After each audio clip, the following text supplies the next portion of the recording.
Number 24 in the 42 Ideas on Leadership is about Level 5 leadership. This is by Jim Collins, who wrote the book Good to Great in 2001. And this theory of leadership fits into the trait theories of leadership, where we look at the characteristics of a great leader. Now, according to Jim Collins, a level 5 leader is an individual who blends extreme personal humility with intense professional will. And it's not that level 5 leaders have no ego or self-interest. As it says here, they're incredibly ambitious, but their ambition is first of all for the organization they belong to and not for themselves. So the formula there is humility and will equals level 5 leadership. Let's look at some of the characteristics in a little bit more detail. So professional will plus personal humility. They have shown when Jim Collins has compared the good to great companies that were consistently delivering better results over a long period of time with comparison companies, is that the people at the top did actually have a difference, and it was their personalities. They had an iron resolve and focus in producing the long-term results for their company and focusing on creating a great company. When it came to bad results, they looked internally at themselves to apportion blame. They didn't look out the window to blame others. And when there was success, well, then they looked outwards to try and find people in the organization that they could give credit to. And if they couldn't find an individual, then they said that they were just lucky.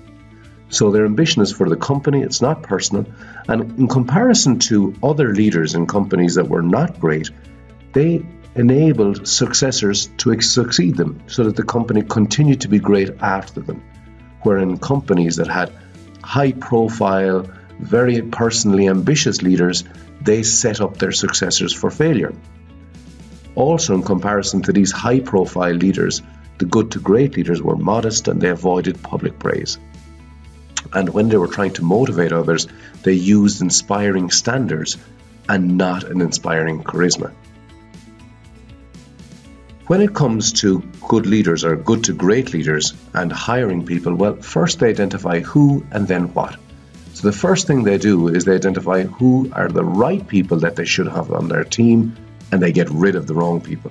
And then they start thinking about the direction the company should go in.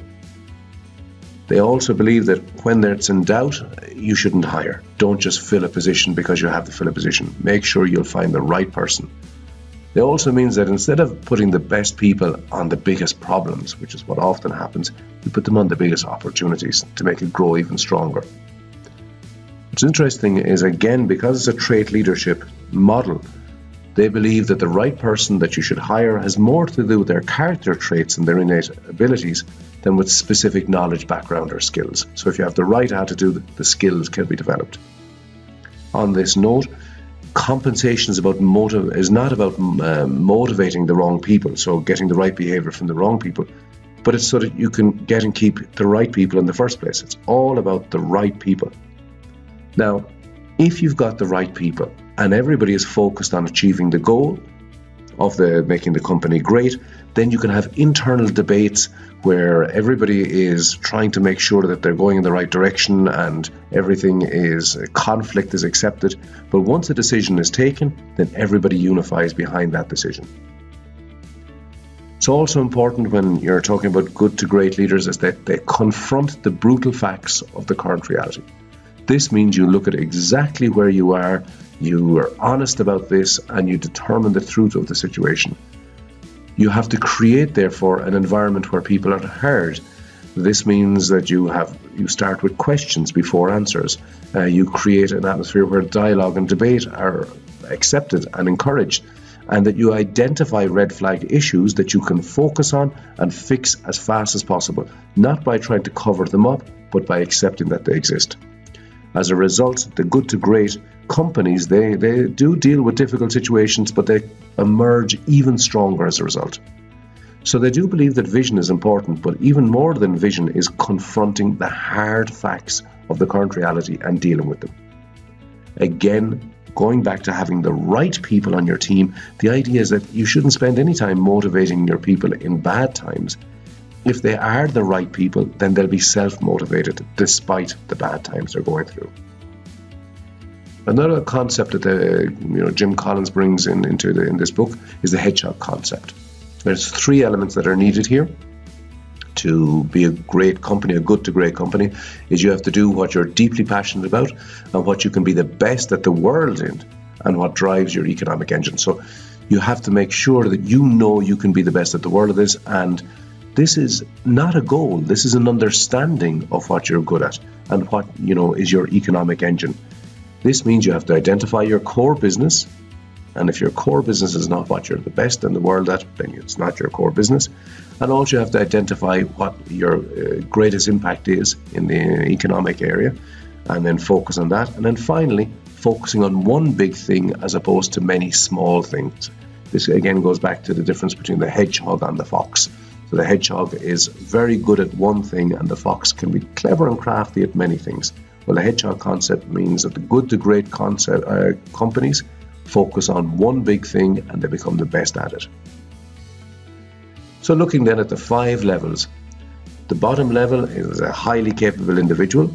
They make productive contributions through talent, knowledge, skills, and good work habits. Then moving up to level 2, this is a contributing team member. This means that they contribute to the achievement of group objectives and they work effectively with others in a group setting. The level 3 is a competent manager. They organize the people and resources towards the effective and efficient pursuit of predetermined objectives. So they're good at organizing people and resources. They're effective. The effective leader is level 4. This is somebody who brings commitment together and a vigorous pursuit of the clear and compelling vision. So vision is strong here and stimulate people to higher performance standards. And the level 5 leader, which Jim Collins talks about in his book, Good to Great, is this person who's able to build enduring greatness through this combination of humility and professional will. Again, these are trait leadership. There's a trait leadership theory.